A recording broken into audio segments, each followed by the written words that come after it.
जितना हम उस समय के बारे में सोचते हैं, मन सिहर जाता है। सैकड़ों साथी ऐसे भी हैं जो कभी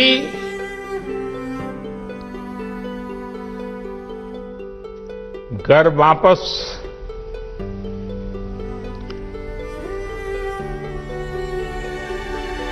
लौट ही नहीं आ पाए।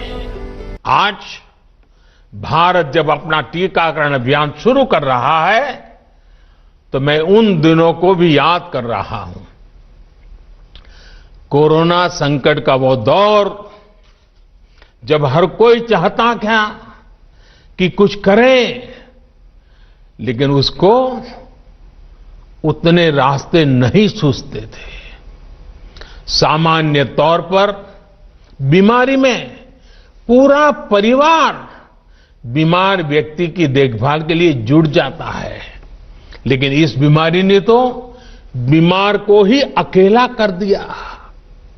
अनेकों जगह पर छोटे छोटे बीमार बच्चों को मां से दूर रहना पड़ा। मां परेशान रहती थी, मां रोती थी, लेकिन चाहकर भी कुछ कर नहीं पाती थी। बच्चे को अपनी गोद में नहीं ले पाती थी। कहीं बुजुर्ग पिता अस्पताल में अकेले अपनी बीमारी से संघर्ष करने को मजबूर थे। संतान चाहकर भी उसके पास नहीं जा पाती थी। जो हमें छोड़कर चले गए, उनको परंपरा के मुताबिक वो विदाई भी नहीं मिल सकी जिसके वो हकदार थे।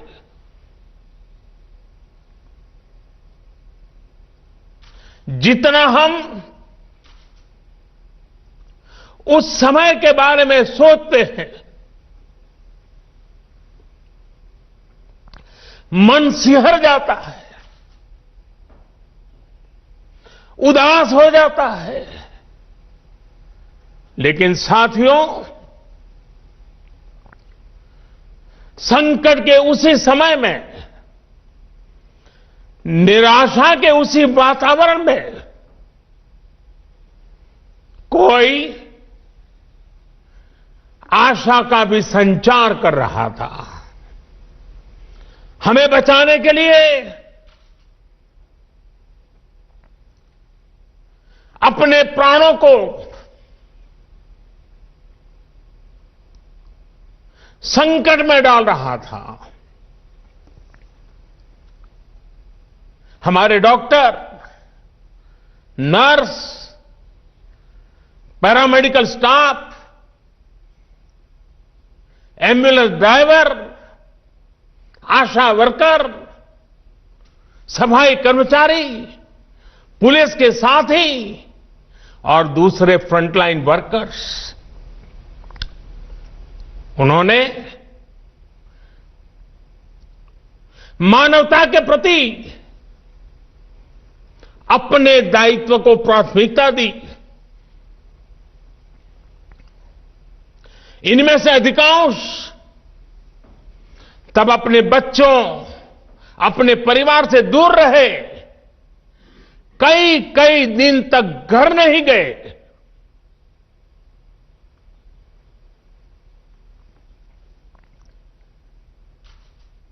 सैकड़ों साथी ऐसे भी हैं जो कभी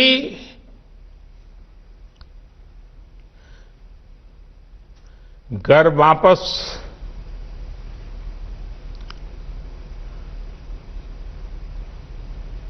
लौट ही नहीं आ पाए।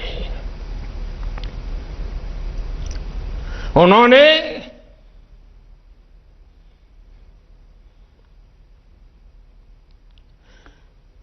एक एक जीवन को बचाने के लिए अपना जीवन आहूत कर दिया। इसलिए आज कोरोना का पहला टीका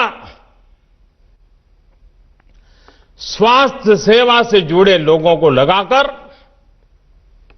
एक तरह से समाज अपना ऋण चुका रहा है। ये टीका उन सभी साथियों के प्रति कृतज्ञ राष्ट्र की आदरांजलि भी है।